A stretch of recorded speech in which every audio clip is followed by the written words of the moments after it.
Hello everyone, this is HiTech Talk. So in this video I will show you how to get rotoscope filter.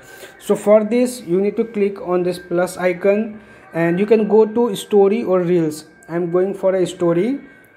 So now I will go in camera and I will scroll at last. So here I will click on this and search as rotoscope.